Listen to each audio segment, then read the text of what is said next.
Atos dos Apóstolos, capítulo 14. Eu quero voltar ao tema que iniciamos pela manhã, estabilidade emocional. Nós vamos mergulhar do verso 1 ao 20 de Atos capítulo 14. Mantenha a Bíblia aberta aí nesse texto, porque esse texto é que nós vamos investigar. Nós vimos pela manhã que Paulo foi um homem de imensa inteligência emocional. Aliás, nós vimos que Paulo aprendeu em meio a todas as instabilidades deste mundo. Paulo aprendeu nos altos e baixos da vida. Ele aprendeu a desenvolver a estabilidade emocional. Ele fala um pouquinho sobre isso no texto de Filipenses 4, de 11 a 13. E no relato que nós vamos ler de Lucas, em Atos 14, de 1 a 20, Paulo vai modelar o que ele aprendeu pela graça, por meio da fé. Ou seja, Paulo vai modelar para nós o manter a estabilidade emocional necessária durante os altos e baixos da vida. E ele vai fazer isso de um modo a nos ensinar como nós também podemos seguir a Cristo, mantendo a estabilidade emocional em meio a todas as pressões da vida, em meio a todos os medos, em meio a todas as dificuldades. A estabilidade emocional é uma commodity, é um produto da fé, raro e muito caro. Sem estabilidade emocional, você pode ter de fato a inteligência que for, mas você vai acabar de um modo ou de outro destruindo a sua vida e a vida das pessoas ao seu redor. E você conhece gente assim, gente inteligentíssima, gente muito inteligente, muito capaz, mas que por não ter estabilidade emocional, a vida não anda. Ou ela fica só patinando, ou ela de fato atinge um ponto de autodestruição, de autossabotagem. Isso é muito comum. Pode ser o seu caso, pode ser alguém da família, da sua família, alguém que você ame. Ao longo desses 24 anos como pastor, eu tenho visto pessoas assim, admiráveis, mas que por não terem estabilidade emocional, arrebentam. Amigos, pessoas próximas, pessoas inteligentes, mas que não têm estabilidade emocional. E patinam e acabam por destruir a própria vida em todos os sentidos. A estabilidade emocional é um negócio tão caro, tão importante, que até as indústrias, as empresas, adotam o que nós vimos pela manhã do livro do Daniel Goleman, sobre o título Inteligência Emocional. Porque por mais que o funcionário, por mais que o empresário, por mais que o trabalhador seja alguém inteligente, se ele não tem essa inteligência, se ele não tem essa estabilidade, ele arrebenta com o time inteiro. Para você ter uma ideia do quanto esse tema é grande, inteligência emocional, estabilidade emocional, o quanto esse tema é grande, ouça o que um de vocês me escreveu hoje, após o culto da manhã. E a propósito, muito bem escrito o seu texto. E é raro ver gente escrevendo tão bem assim, sobretudo no WhatsApp. Pastor, vírgula, boa tarde, exclamação. É assim que escreve. Excelente abordagem sobre o assunto. No meu trabalho como gestor de equipe, há um forte bombardeio para descer garganta abaixo as práticas da inteligência emocional, com constantes treinamentos e aplicações como recurso essencial para os resultados. E os resultados não vêm. As frustrações aumentam e o mecanismo desse método persiste e nós recebemos o peso de não alcançar o sucesso esperado. Veja como é grande esse tema. Trazer a realidade da estabilidade emocional à luz do Evangelho elucida claramente e encoraja a perseverança em oração com a proclamação das verdades bíblicas sem desistir. Somente a Deus glória! Exclamação. Que texto bonito! E que realidade! Esse tema é grande, gente. Estabilidade emocional, inteligência emocional, disso depende a sua vida para a glória de Deus, disso depende o seu lar, a sua família, seus filhos, seu futuro cônjuge, disso depende o seu viver. Estabilidade emocional não é um tema pequeno. Lembre-se de que Lucas escreveu tanto o Evangelho de Lucas como o livro de Atos para um sujeito chamado Teófilo, com o propósito de, primeiro, atestar que Jesus cumpriu sua promessa na grande comissão. E as portas do inferno não prevaleceram contra o avanço do Evangelho e da igreja primitiva. Vimos isso hoje de manhã. Se você não viu a primeira parte dessa mensagem, você precisa vê-la. Você vai fazer isso durante a semana depois. Então, primeiro, Lucas queria atestar que Jesus cumpre o que promete. Em segundo lugar, Lucas quis demonstrar que o avanço do Evangelho do Reino de Deus nunca será cumprido sem que os discípulos de Jesus sofram provações e passem por tribulações a cada passo, a cada ponto ao longo do caminho. Resumindo, Paulo aprendeu que na vida cristã, ou que a vida cristã, sobretudo se você se mantém em modo operante, a vida cristã é marcada por sucessivas ondas de provações e de dificuldades, muitas vezes de verdadeiros tsunamis de sofrimentos. E se você não tiver estabilidade emocional, você não vai acordar para a vida, para o trabalho, para cuidar da casa, para seguir com os filhos, para seguir com o namoro. Se você não tiver estabilidade emocional, você não vai conseguir prosseguir. Portanto, o propósito de Lucas com o livro de Atos dos Apóstolos não visa a apenas relatar o avanço da grande comissão de Jesus. Ele visa a isto, relatar o avanço da grande comissão de Jesus, mas ele visa mais. Ele visa nas suas entrelinhas encorajar você, ensinar você e a mim, ensinar a cada discípulo de Jesus o valor e a maneira de se cultivar estabilidade emocional. Recorde-se comigo, na segunda etapa da viagem missionária, dessa primeira viagem missionária de Paulo, ela começa lá no capítulo 13, essa primeira viagem missionária, enviados pela igreja de Antioquia da Síria, e quando termina a segunda etapa dessa viagem, Paulo e Barnabé foram tocados de uma outra cidade chamada Antioquia, Antioquia da Pisídia, lá na borda da Galácia. Eles foram tocados como cachorros de rua. Leia o texto, Atos 13, versos 50 a 52.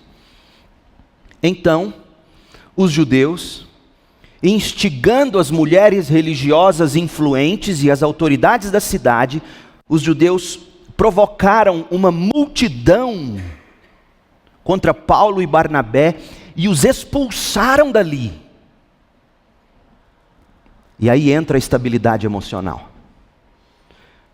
Porque se você não tem estabilidade emocional, diante de uma provocação dessa, de uma humilhação dessa, você perde a estribeira. Você desiste. E olha o porém que Lucas insere no verso 51. A multidão contra Paulo e Barnabé, expulsaram eles dali. Paulo e Barnabé, porém, sacudiram o pó dos pés em sinal de reprovação e foram para a cidade seguinte, foram para a cidade de Icônio. Qual era a raiz? O que estava na base dessa estabilidade emocional? Verso 52. Os discípulos estavam cheios de alegria e do Espírito Santo. Ser cheio do Espírito torna você estável. Aliás, Paulo vai falar disso, lembra-se? Gálatas, quando ele escreve aos Gálatas, ele vai falar do fruto do Espírito, sendo que um deles é a perseverança, a longanimidade, a paciência, o domínio próprio, a estabilidade emocional, é fruto do Espírito. Paulo está dizendo, a gente só aguentou a humilhação que a gente aguentou quando a gente saiu de Antioquia da Pisídia, tocados como cachorros. A gente só conseguiu ir para Icônio e continuar com o Evangelho porque a gente tinha estabilidade. Estabilidade essa, Lucas nos conta, fruto de uma vida cheia de alegria e do Espírito Santo. Ser cheio do Espírito torna você estável. Pense, gente, numa estabilidade emocional, era desses homens de Deus, Paulo e Barnabé. Mas a coisa ficaria ainda pior. Mas eles manteriam a estabilidade emocional mesmo diante das coisas ainda piores. Vamos ler o texto agora de Atos 14, de 1 a 7, quando eles chegam em Icônio. Nós estudamos esse texto hoje de manhã, por isso eu não vou me delongar nele, mas eu quero ler o texto inteiro agora. Atos 14, de 1 a 7. Lembrem-se de que quanto mais Paulo e Barnabé se aproximavam do ocidente, mais próximos eles chegavam das portas do inferno que iriam resistir o avanço da igreja e do evangelho. E o que nós vamos ver aqui a partir do capítulo 14 é a trama do inferno contra o evangelho e a igreja. E nesse palco nós vamos ver Paulo e Barnabé estáveis, sobre a rocha, emocionalmente sadios. Em Icônio, diz Lucas, em Atos 14, verso 1, em Icônio, Paulo e Barnabé também foram à sinagoga judaica, e eles falaram de tal modo que muitos creram. Que sermão teria sido esse? O mesmo sermão, provavelmente, que Paulo pregou em Antioquia da Pisídia, que Lucas relatou no capítulo 13, que a gente já estudou. Eles pregaram o Evangelho, eles pregaram a cruz de Cristo, porque era isso que Paulo pregava. Quando ele escreveu aos Coríntios, ele disse, quando eu estive aí entre vocês, eu decidi nada saber dentre vós, senão Jesus Cristo e esse crucificado. Paulo pregou Jesus Cristo de tal modo que muitos creram, tanto judeus como gentios. Tanto judeus como gregos, porque a palavra grega para gentios aí, que a NVT usa, é a palavra Helen, de Helen, que significa helenismo. O helenismo são os gregos, a cultura helênica, a cultura grega. Então Lucas está contando para nós que o evangelho pregado por Paulo e Barnabé, de tal modo que foi poderoso para salvar não só judeus, mas também agora estava salvando gregos. Alguns dos judeus que não creram, porém, verso 2, incitaram os gentios e envenenaram a mente deles contra Paulo e Barnabé. E lembra do que eu disse de manhã? Icônio era uma cidade que, conquanto estivesse sob a jurisdição ou sobre o domínio romano, Icônio conseguiu, por alguma razão, manter sua própria Assembleia Legislativa. Eles tinham seus próprios julgamentos, não existia corte de apelação em Icônio, Você sendo um cidadão romano, dizer eu apelo a Roma, eu apelo a César para não ir para a pena de morte, por exemplo. Não existia essa possibilidade. Se a Assembleia Legislativa, se a Suprema Corte da cidade de Icônio decidisse que Paulo e Barnabé deveriam ser mortos, eles seriam mortos. Mas eles pregaram de tal modo que muitos creram, e ainda assim, os judeus que não creram incitaram os gentios, incitaram os gregos, envenenaram a mente deles. E aqui você está vendo o que aconteceu com Jesus, quando fariseus e herodianos se juntaram, pessoas que não se falavam, pessoas que se odiavam de fato, uniram-se para crucificar Jesus. E você está vendo a mesma coisa aqui, judeu juntando com grego, para matar Paulo e Barnabé. E Paulo, cidadão romano, em outras ocasiões, ele apelou a César para não ser morto, porque ele queria levar o evangelho até Roma.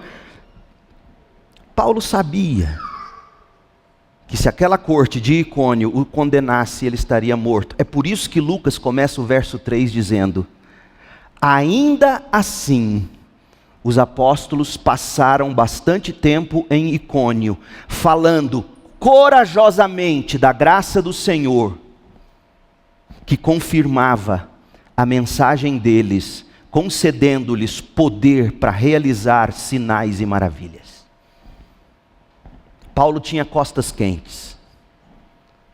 E as costas quentes de Paulo não eram o Império Romano. Como muito evangélico hoje em dia pensa que costas quentes para nós é ter um presidente cristão, uma Suprema Corte, como é que é a expressão que se usa aí? Terrivelmente evangélica. Coitada da igreja brasileira, gente. Que tristeza. Não leu o livro de Atos. Não conhece. Ainda assim, ainda sem um ministro da Suprema Corte terrivelmente evangélico, Paulo continuou muito tempo ali, falando corajosamente, falando da graça do Senhor, que confirmava estar com eles, porque a mensagem deles, concedendo poder para que eles realizassem sinais e maravilhas entre os gregos. Jesus era com eles. Verso 4, com isso o povo da cidade ficou dividido, alguns tomaram partido dos judeus e outros dos apóstolos. Então um grupo de gentios, um grupo de gregos, judeus e seus líderes resolveu atacá-los e apedrejá-los.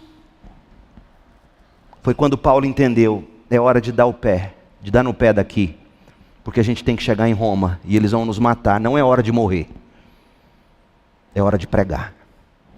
E quando os apóstolos, interessante, Lucas está chamando Barnabé de apóstolo, você percebeu? É plural. É provável, sim, que a igreja primitiva tenha considerado Barnabé um apóstolo. É provável. Lucas não errou na escrita, na grafia. É provável que a igreja encarasse Barnabé como um apóstolo temporão, do mesmo modo que Paulo, porque Lucas está chamando Barnabé e Paulo de apóstolos. Quando Paulo e Barnabé souberam disso, eles fugiram para a região da Licaônia, para as cidades de Listra e Derbe e seus arredores, e ali anunciaram as boas novas.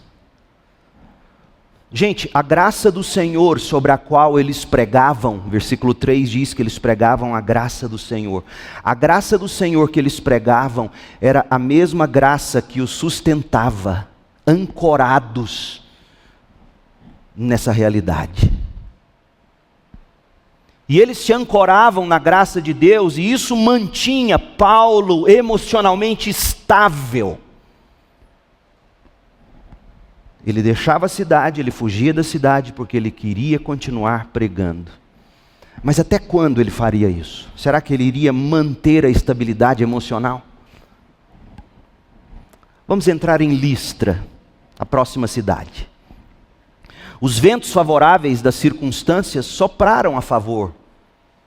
quando Paulo e Barnabé chegaram em Icônio. Você viu aí no verso 1, eles falaram de tal modo que muitos creram, tanto judeus como gentios, mas aí vem uma tempestade de ódio que os tocou para a próxima cidade, Listra. E diz o verso 7, que em Listra eles anunciaram as boas novas. Meu Deus, isso aqui é estabilidade emocional ou não, meu povo? Na tormenta, o que Paulo e Barnabé fizeram? Eles se amarraram ao leme e ao mastro do navio da graça e permaneceram no curso que Deus havia dado a ambos para navegarem no cumprimento da grande comissão de Jesus. Amarraram a vida deles à graça do Senhor. Só que Listra, cidade onde eles entram agora, era bem diferente de Icônio. Icônio já era uma cidade pagã, cheia de gregos. Listra era muito mais. Para você ter uma ideia, entre outras coisas, nem havia judeu bastante em Listra para eles formarem uma sinagoga. Paulo, quando entra em Listra, ele não vai a uma sinagoga porque nem tinha sinagoga. Era só grego, era só romano, era só pagão. Para você ter uma ideia, você precisa de um quórum de pelo menos 10 adultos para ter uma sinagoga. Não tinha 10 judeus adultos em Listra para abrir uma sinagoga. Totalmente pagã, terrivelmente não evangélico. O que eles fizeram? O que Paulo e Barnabé fez? Jovem, isso aqui serve para você, jovem adolescente. A gente se move nessa fase da vida apenas no meio de jovens e adolescentes como a gente, que pensam como a gente, que gostam das coisas da gente. Mas o evangelho é para ser vivido em contextos terrivelmente não evangélicos. Não tem nem igreja, não tem nem sinagoga. Brilhando como a luz de Jesus. E aí a gente costuma dizer, mas eu não tenho amigos. Faça amigos. Mas eu não tenho afinidade. A nossa afinidade é o Evangelho de Cristo. Paulo e Barnabé estão sozinhos, eles e Deus, no meio de um povo terrivelmente pagão. E o que eles fizeram? Já que não acharam sinagoga, eles pregaram lá mesmo nas ruas, pregaram aos pagãos ainda não alcançados. Essa era a ideia. Consequentemente, ocorreram eventos tão inesperados quanto chocantes, os quais, mais uma vez, colocaram Paulo e Barnabé no sobe e desce dessa montanha russa que sempre caracterizou o ministério deles. Nós vamos ler o texto a partir do verso 8, mas eu quero que você não deixe de notar o seguinte: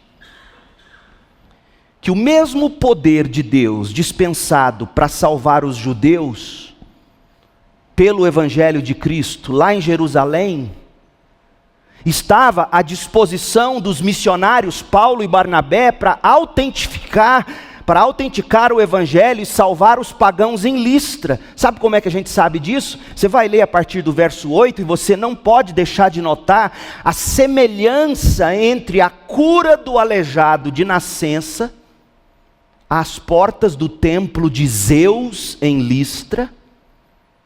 A semelhança dessa cura, um aleijado de nascença, à porta do templo de Zeus. Você já leu essa história antes em Atos dos Apóstolos?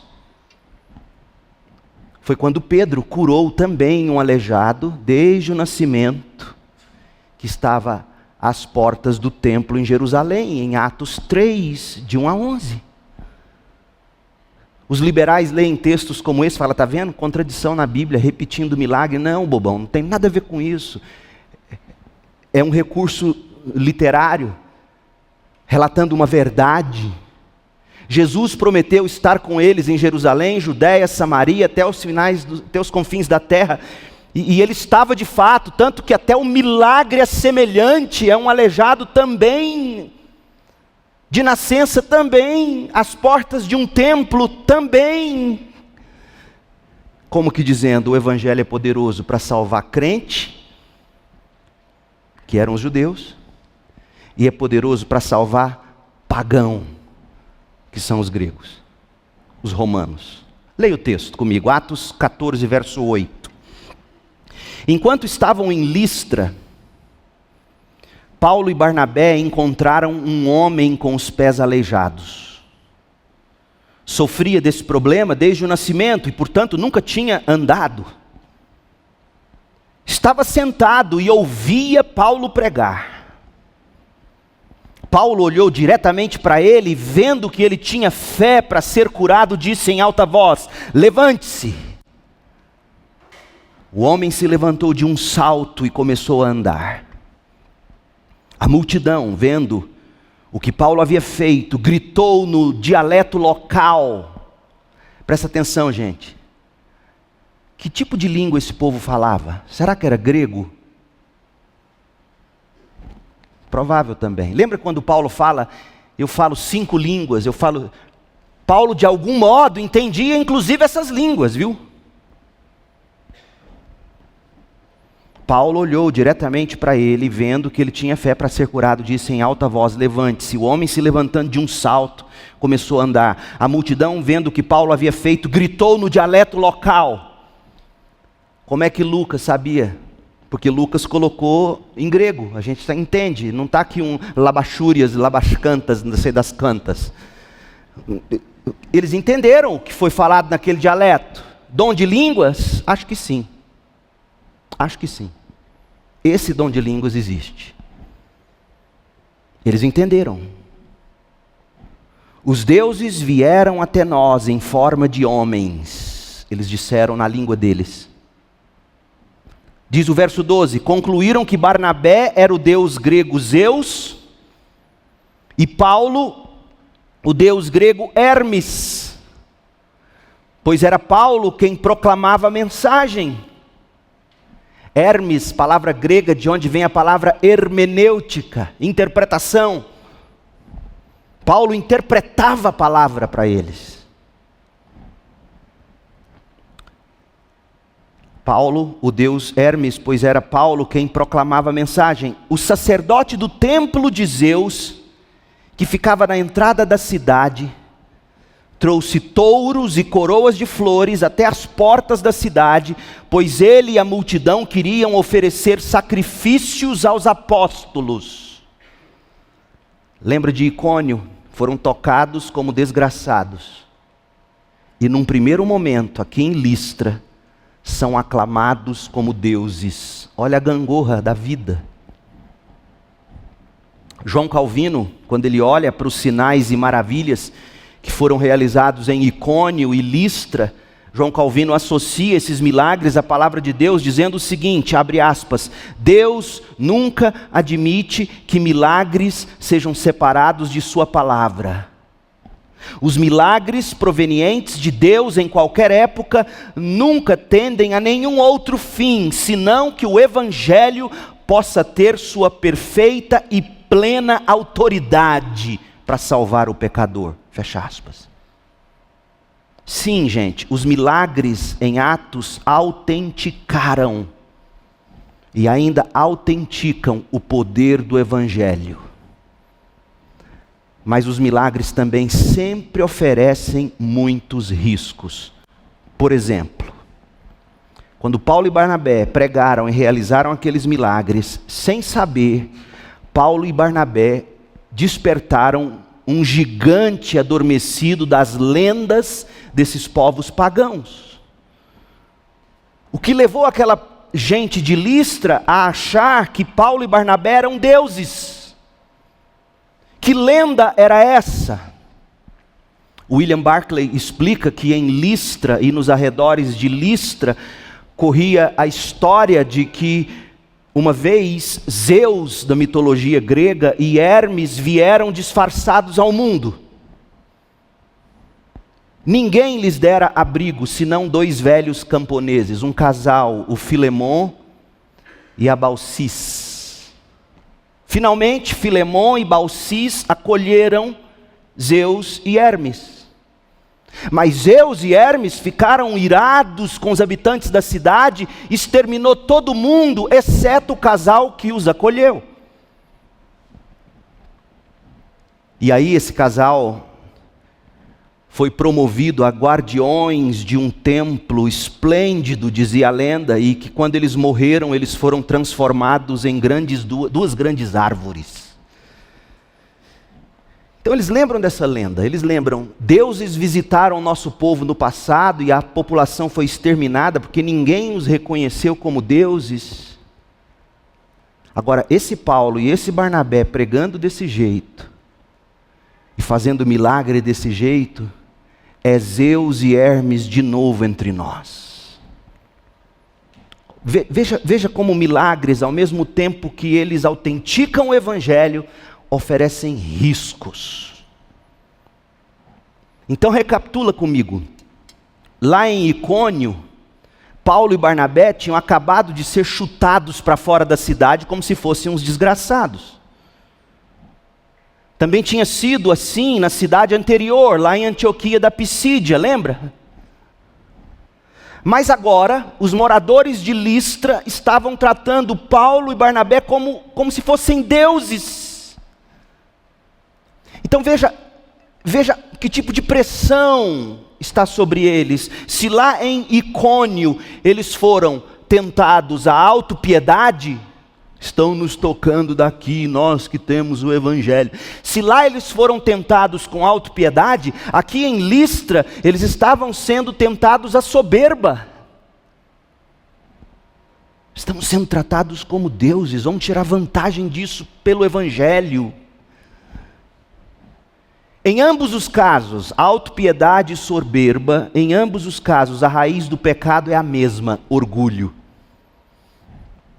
No entanto, Paulo e Barnabé mantiveram a perspectiva correta, centrada na graça de Deus em Jesus Cristo. E olha como eles reagem, verso 14.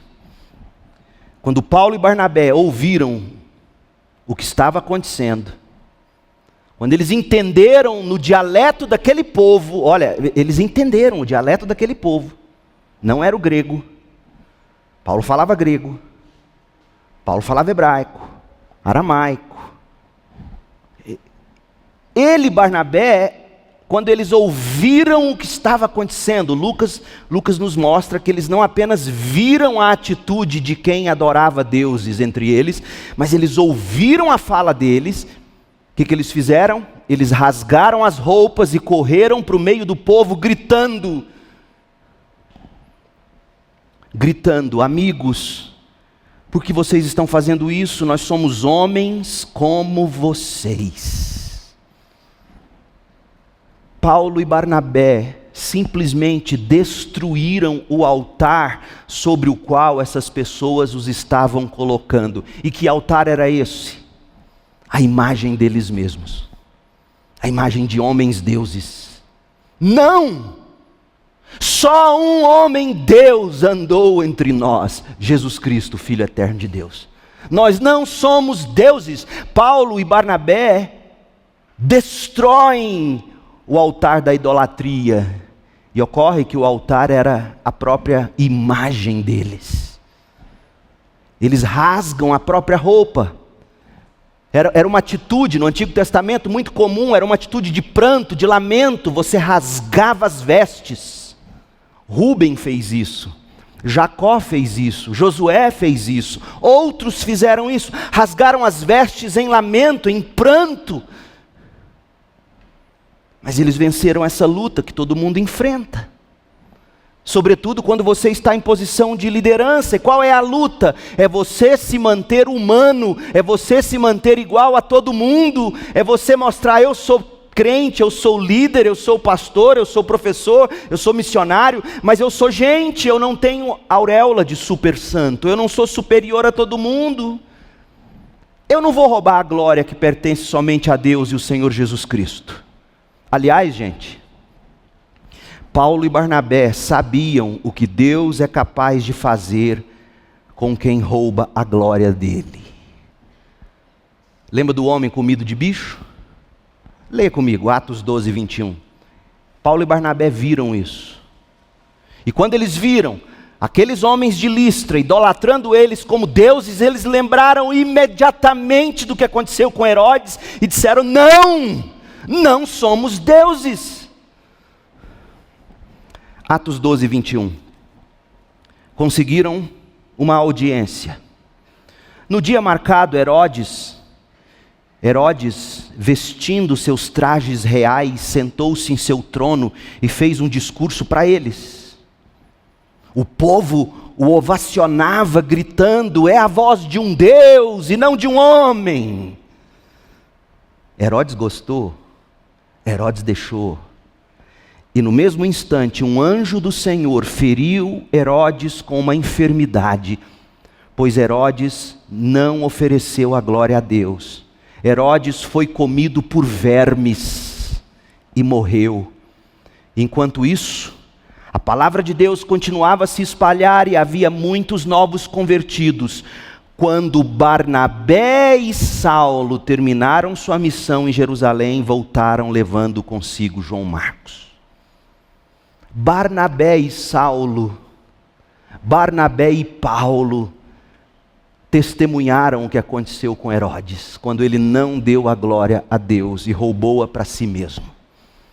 Foi por isso que Paulo e Barnabé simularam aquele estado de angústia e de pranto, que está aqui em Atos 14, verso 14, que diz que quando Barnabé e Paulo ouviram o que estava acontecendo, rasgaram as roupas e correram para o meio do povo gritando: amigos, por que vocês estão fazendo isso? Nós somos homens como vocês. O temor do Senhor guardou a estabilidade emocional de Paulo e Barnabé. Aqui está a segunda chave para você cultivar a estabilidade emocional: temor do Senhor. Deus, Jesus não é o cara lá de cima, gente. Ele é Deus. Ele é Pai, mas Ele é Deus. Ele é Cordeiro, mas Ele é Leão. Você mantém a estabilidade emocional em meio a essa gangorra da popularidade, quando você entende que em última instância você presta honras, glórias, louvores e satisfação a um soberano Deus. Eu já contei para vocês, Billy Graham foi o pastor que mais aconselhou presidentes na história dos Estados Unidos, o grande evangelista batista Billy Graham. Tinha entrada e saída quando queria na Casa Branca, em qualquer presidente. E uma vez o neto dele perguntou: vovô, como é que o senhor conseguiu se manter tão humilde assim a vida inteira? Porque, gente, o FBI tentou caçar tudo na vida de Billy Graham, investigou ele de cabeça para baixo. Serasa, que será? Foi atrás de tudo, não achou nada. Um homem íntegro. Vovô, como é que o senhor conseguiu, com uma vida assim, com uma história dessa? Os presidentes pediam bênção para o senhor. Quando o senhor chegava em outro país para uma cruzada evangelística, o senhor era tratado como chefe de Estado. Sabe o que ele respondeu para o neto? Meu filho, eu sei diante de quem eu me ajoelho todas as manhãs quando eu levanto da cama: o Rei do universo. O temor do Senhor te mantém humilde, te mantém estável. Da mesma forma que a fé na graça futura de Deus te dá estabilidade, o temor do Senhor te dá também estabilidade. E aí, desse modo, visando a desviar a atenção daquele povo de Listra de si mesmos, colocando a atenção deles no que de fato importava, que era o conteúdo da mensagem, o apóstolo Paulo pregou, rasgou as vestes, ele e Barnabé disseram: está vendo? Somos homens como vocês, não somos deuses não. Eu fico imaginando, gente, se ao rasgar as vestes eles não rasgaram de verdade, de algum modo mostrando-se até nus. Porque eles precisavam mostrar: nós não somos deuses, temos um corpo igualzinho de vocês. Com genitálias, inclusive. Eles se humilham diante deles para que eles não os adorem. E não somente isso, eles começam a pregar. Olha o verso 15, Atos 14, 15. Viemos lhes anunciar as boas novas. Ele mantém a estabilidade. Nós viemos para cá para falar da cruz de Cristo. E não vamos usar toda essa popularidade para concorrer a cargo público, não. Não queremos ser prefeitos de Listra. Eu não quero vantagem em Listra, eu quero falar de Jesus. Viemos lhes anunciar as boas novas para que abandonem estas coisas sem valor e se voltem para o Deus vivo que fez os céus e a terra, o mar e tudo que neles há. Há um Deus criador. No passado, esse Deus permitiu que as nações seguissem seus próprios caminhos, mas nunca as deixou sem evidências da existência e de sua bondade. E Deus lhes concedeu chuvas e boas colheitas, e também alimento e um coração alegre. Paulo está pregando para eles, com roupas rasgadas, pregando para eles, apontando para o Criador bondoso, gracioso. Você percebeu que a mensagem de Paulo aqui é diferente daquela que ele pregou lá na sinagoga em Antioquia da Pisídia? Lá na sinagoga de Antioquia da Pisídia, Atos 13, de 16 em diante, Paulo começa, sabendo que ele estava pregando para um bando de crente judeu, Paulo começa falando, você lembra como e do que? Começa falando do Deus que escolheu Israel, começa falando da aliança de Deus com Israel, mas aqui em Listra, Paulo está falando para quem não tinha nem Bíblia. E aí ele parte da revelação geral de Deus, do Deus Criador. Paulo explica que há um Deus verdadeiro, que originalmente deu liberdade de escolha às pessoas, mas que embora essa humanidade escolheu pecar, Deus em sua graça não permitiu que as consequências do pecado fugissem do controle das mãos dele.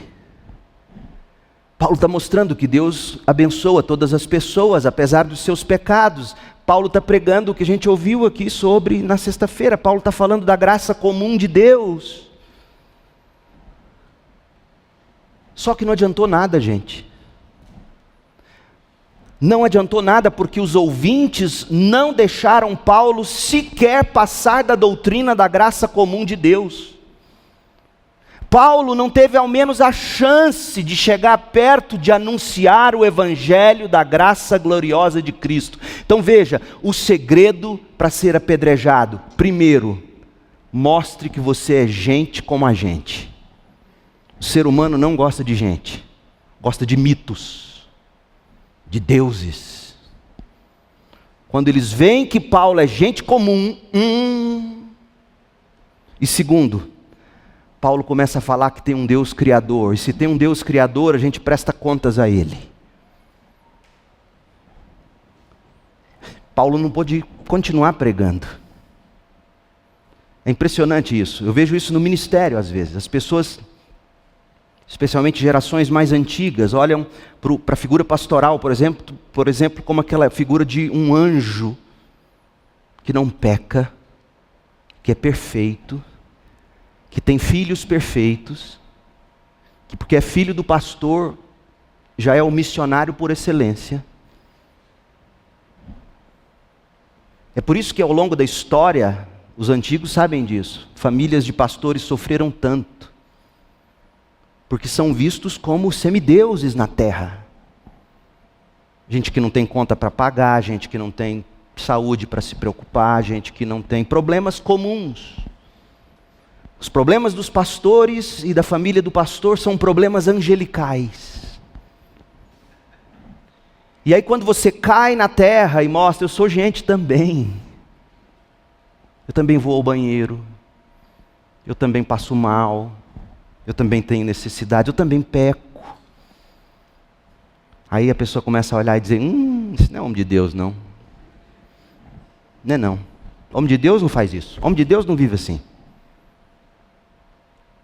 Paulo e Barnabé diz que eles são homens comuns e eles falam de um Deus criador.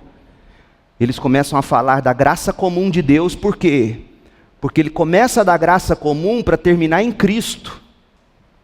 Só que o povo não deixou. O povo continuou insistindo a idolatrar Paulo. Olha o verso 18. Apesar dessas palavras, Paulo e Barnabé tiveram dificuldade para impedir que o povo lhes oferecesse sacrifício. Eles não queriam ouvir, não. Não, vocês são deuses sim, é Zeus e Hermes. Vocês aqui não sabem. Olha o quanto a idolatria é ridícula. E não queriam ouvir Paulo e Barnabé, continuaram oferecendo sacrifícios. De tal modo era a agitação que eles não puderam continuar pregando. Não tinha ambiente. E a segunda coisa, você vê as portas, as forças do inferno se uniram para impedirem que Paulo e Barnabé arrombassem as portas do inferno. Ou seja, veja como o diabo age aqui nesse texto. Lucas não cita o diabo, mas as forças satânicas estão em ação. Primeiro, o diabo tentou cooptar Paulo e Barnabé. Eles nos veem como deuses. Vamos usar isso em vantagem para o evangelho. Olha o risco. Vou te dar tudo se prostrado me adorares. Tentaram cooptar. Barnabé, não tem problema não, deixa. Daqui a pouco eles vão colocar a gente lá na Assembleia Legislativa. Imagina a gente lá dentro. Meu povo, a igreja evangélica brasileira não lê a Bíblia não. Tentaram cooptá-los. E quando viram que não conseguiram, sabe o que eles fizeram? Combateram eles com a máxima crueldade. Num instante, tratados como deuses, no segundo seguinte, chutado e apedrejado como um cachorro sem dono.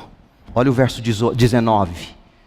Então, alguns judeus chegaram de Antioquia da Pisídia. Veja, não tinha judeu em Listra, mas eles vinham seguindo Paulo. O FBI dos judeus foi dizendo, dando a localização em tempo real de onde Paulo estava. Alguns judeus chegaram de Antioquia da Pisídia, de Icônio, daquela cidade de onde eles tiveram que sair correndo, e instigaram a multidão. E olha o que eles fizeram, eles apedrejaram Paulo e arrastaram Paulo para fora da cidade, pensando que Paulo estava morto. Eles só pararam de tacar pedra porque falou, morreu.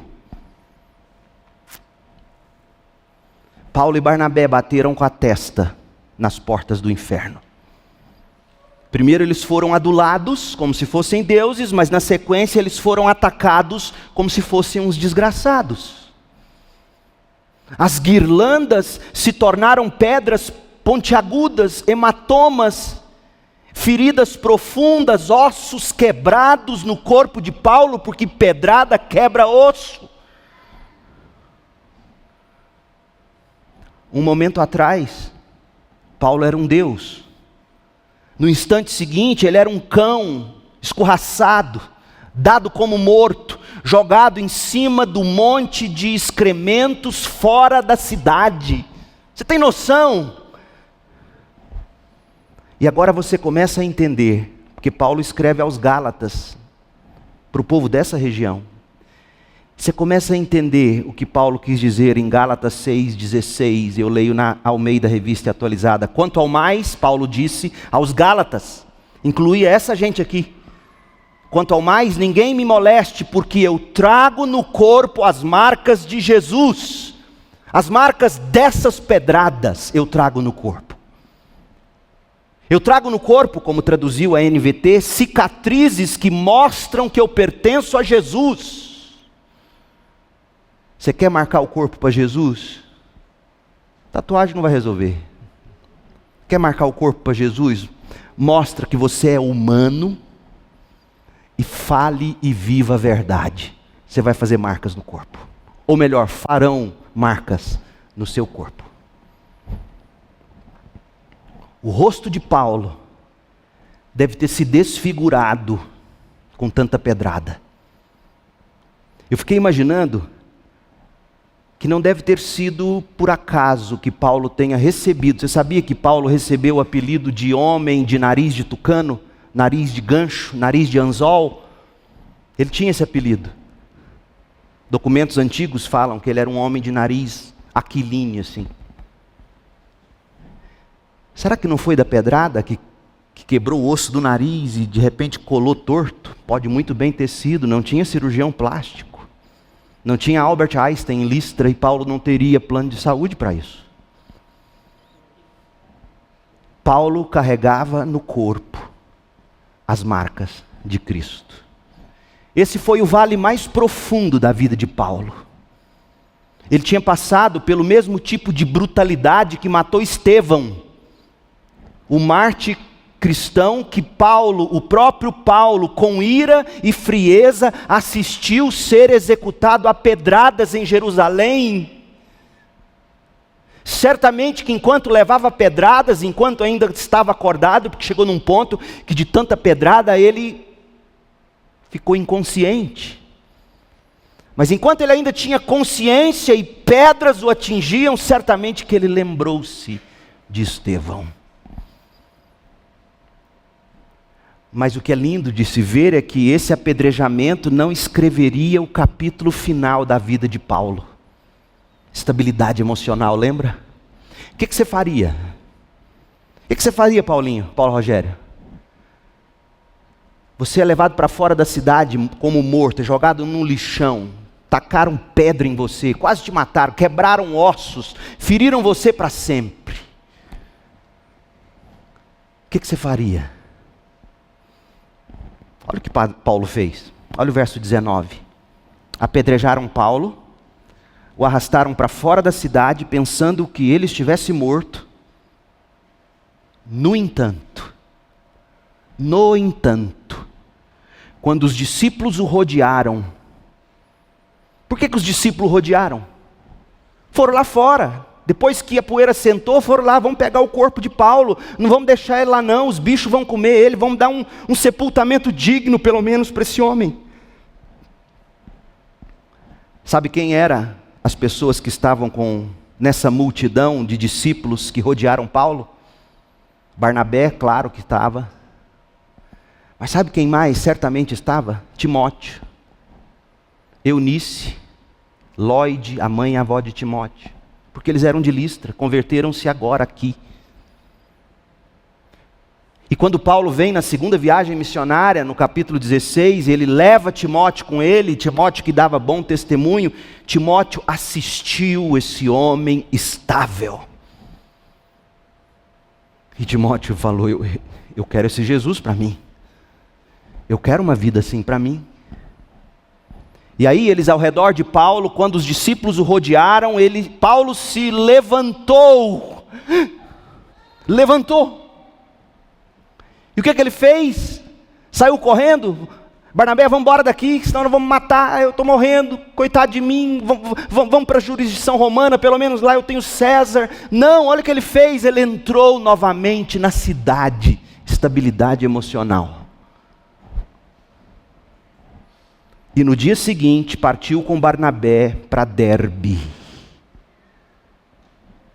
O nome de Paulo é Paulo, estabilidade emocional da Silva. Meu Deus do céu. Homem estável. Cadê os adolescentes assim? Cadê os jovens assim? Cadê os homens e mulheres assim, estáveis, determinados, inabaláveis, convictos? Essas palavras descrevem tanto Paulo quanto Barnabé. Nem os picos altos do sucesso e da popularidade, nem os pântanos abismais do fracasso e da vergonha eram capazes de alterar a decisão de proclamar Cristo a tempo e fora de tempo, segundo Timóteo 4:2. Esses homens jamais entraram em modo de manutenção. E eu quero concluir mostrando para você algumas lições bem práticas desse episódio. Esses homens jamais entraram em modo de manutenção. Lições que vão ensinar você e a mim a cultivar a estabilidade emocional para cumprir a missão da sua vida e da minha. A missão da sua vida, adolescente, jovem, criança, você que já me entende, Deus tem uma missão para você, sabe qual é? Glorificar a Deus, fazendo discípulos. Então virá o fim. Essa é a missão. Primeira coisa que você aprende: o fracasso e o desânimo exigem perspectiva e visão. Haverá um fim para os tempos difíceis. Os tempos difíceis vão acabar. Os vales da sombra da morte não são para sempre. Há um fim para os tempos difíceis e sempre há um risco nos tempos deleitosos. O risco da autopromoção. Portanto, você tem que manter a perspectiva de que toda a sua vida não vai ficar arruinada por um fracasso ou por uma rejeição, ou será destruída pelo orgulho e a vaidade. Você tem que manter a perspectiva e a visão corretos. Qual é essa perspectiva? Abre Mateus 10, deixa eu te mostrar. Mateus 10, 26, Jesus dizendo: tenho certeza que textos como esse fervilhavam no coração e na cabeça de Paulo, enquanto ele era apedrejado. E no momento em que ele se levanta, totalmente ensanguentado, sangue coagulado da cabeça aos pés. Um homem sangue ambulante, entrando de volta em Listra. Sabe o que Paulo devia estar pensando nessa hora? Mateus 10, 26. Não tenham medo daqueles que os ameaçam, pois virá o dia em que tudo que está encoberto será revelado, e tudo que é secreto será divulgado. O que agora lhes digo no escuro, anunciem às claras, e o que sussurra em seus ouvidos, proclamem dos telhados. Não tenham medo da enfermidade, da intimidação. Dê nome ao seu medo. Não tenham medo dos que querem matar o corpo. Eles não podem tocar na alma. Temam somente a Deus, que pode destruir no inferno tanto a alma como o corpo. Essa é a perspectiva que a gente cultiva para manter a estabilidade. Tema somente a Deus. Você vai se manter estável.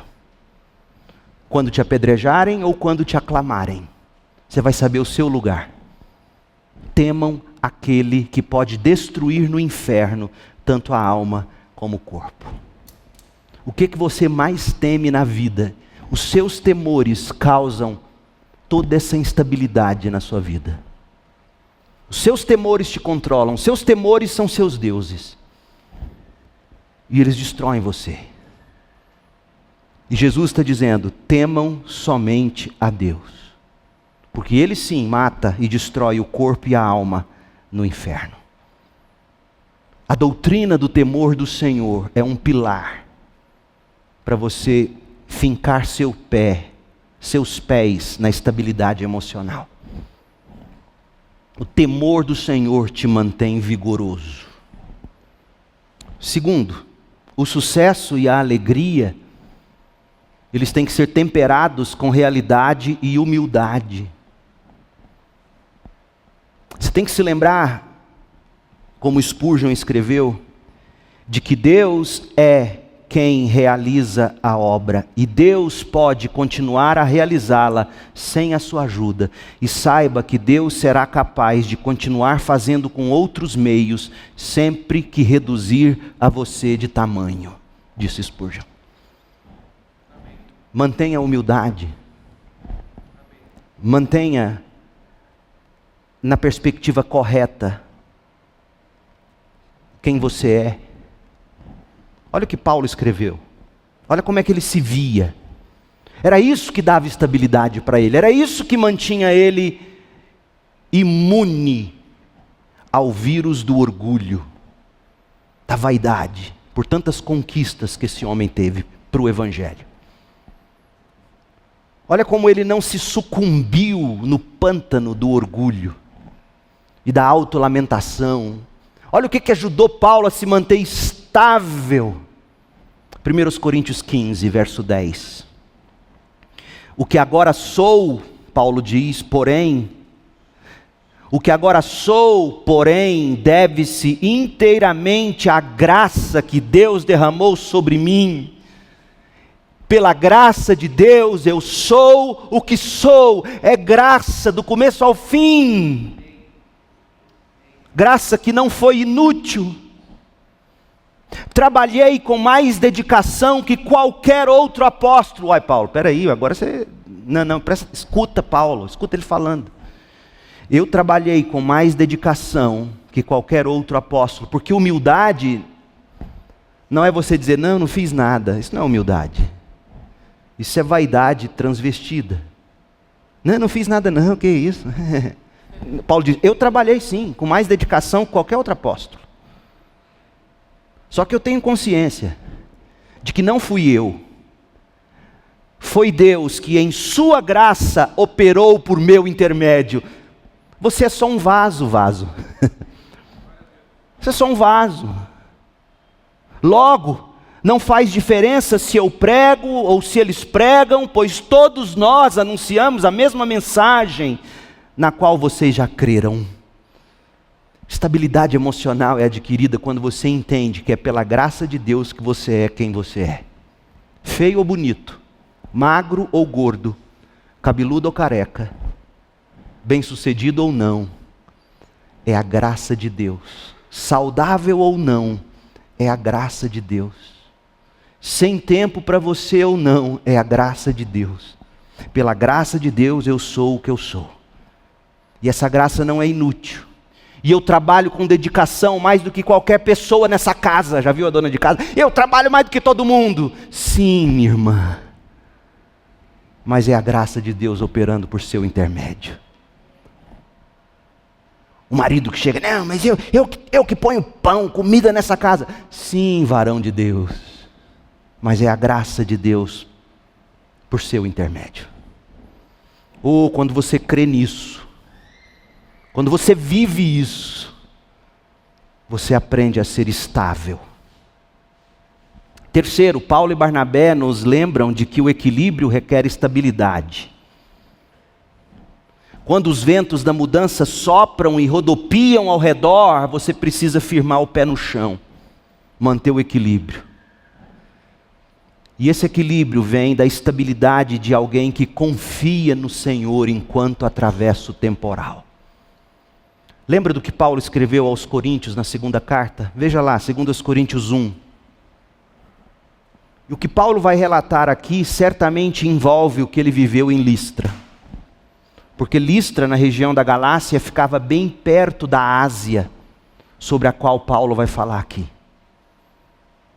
Olha o que manteve Paulo estável enquanto era apedrejado, depois que ele levantou dos entulhos.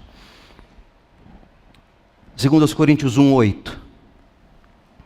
Irmãos, queremos que saibam das aflições pelas quais passamos na província da Ásia, proximidades da Galácia.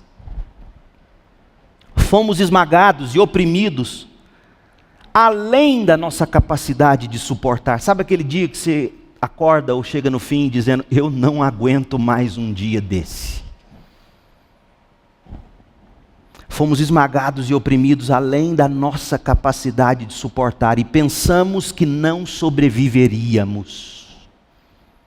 De fato, esperávamos morrer. Mas como resultado, deixamos de confiar em nós mesmos e aprendemos a confiar somente em Deus que ressuscita os mortos. Esse é o segredo de um homem estável, de uma mulher estável. Não confiar em si mesmo, confiar somente em Deus que ressuscita os mortos. Paulo chegou a pensar, é o fim, agora eu morro, mas não importa, não terá sido em vão. O Senhor me ressuscitará. Foi isso que manteve Paulo estável, que fez ele levantar ali dos entulhos fora da cidade de Listra e voltar para lá e continuar pregando. Verso 10 ainda, 2 Coríntios 1:10. Ele nos livrou do perigo mortal e nos livrará outra vez. Nele depositamos nossa esperança e Ele continuará a nos livrar. Estabilidade emocional, gente. commodity rara, cara. Estabilidade emocional, produto básico escasso em nós pecadores, sobretudo nessa época tão volátil em que a gente vive. Como obter a estabilidade emocional? Como construí-la? Como mantê-la? Temendo o Senhor, não os homens. Segundo, enxergando o pico do sucesso pelas lentes da graça de Deus. E terceiro, agarrando-se com fé somente em Deus, quando a gente cai no vale do sofrimento. Estabilidade emocional é algo que se aprende pelas Escrituras, é algo que se colhe como fruto do Espírito. Estabilidade emocional é fruto da caminhada do cristão cheio do Espírito. Olha o que Paulo escreveu aos Gálatas, capítulo 5, verso 22. Mas o Espírito produz este fruto: amor, alegria, paz, paciência, amabilidade, bondade, fidelidade, mansidão, domínio próprio. Estabilidade emocional é fruto do Espírito. Verso 24 de Gálatas 5. Aqueles que pertencem a Cristo Jesus crucificaram as paixões e os desejos da natureza humana. Uma vez que vivemos pelo Espírito, sigamos a direção do Espírito em todas as áreas da nossa vida. Não nos tornemos orgulhosos. Olha o segredo de Paulo: provocando inveja uns aos outros. Como é que você anda no Espírito? Paulo falou disso no capítulo 3 de Gálatas. Você olha para as Escrituras, recebe as Escrituras, crê nas Escrituras e vive com fé o que as Escrituras dizem. Você vai aprender a ter estabilidade emocional. Meu irmão e minha irmã, tema o Senhor. Viva pela graça e por meio da fé e pregue o Evangelho, faça discípulos. Carregue o estandarte do Evangelho de Jesus. E quanto a você, meu amigo, jamais se esqueça: não fosse pelo que Paulo e Barnabé passaram, fortalecidos pela graça de Deus, nós não teríamos o Evangelho à sua disposição. E o Evangelho de Paulo era este: Cristo veio para buscar e salvar você do seu estado de perdição. Arrependa-se do seu pecado, creia para a sua salvação eterna e comece a trilhar o caminho da estabilidade emocional, buscando o fruto do Espírito. Arrependa-se, creia na vida e na obra de Cristo na cruz, volte-se para o Deus vivo e cheio de graça e seja salvo. Que o Senhor te abençoe e te guarde. Oremos. Senhor Deus e Pai, nós suplicamos por temor. Encha o coração do teu povo de temor do Senhor. Encha o coração do teu povo de fé na graça do Senhor. Encha o coração do teu povo, meu Deus, de fé somente no Senhor e não em si mesmos, e não nas circunstâncias, e não na boa saúde, e não na conta bancária, seja qual for o ídolo. Ó Deus, dá-nos a estabilidade de Paulo, homem cheio de temor, cheio de fé. Aliás, é assim que se descreve Barnabé em Atos. O segredo da estabilidade emocional deles está aqui aberto diante de nós, e eu te peço, em nome de Jesus, que nós possamos abraçar esta mensagem de um modo que nos transforme para sempre. E que também haja salvação, fé para a salvação hoje à noite. Que a graça do Senhor Jesus Cristo, o amor de Deus o Pai, as consolações do Espírito sejam derramados sobre nós, o teu povo, aqui e por toda a terra, para sempre, até que Jesus volte, para estabelecer seu reino eterno. Em nome de Jesus oramos. Amém.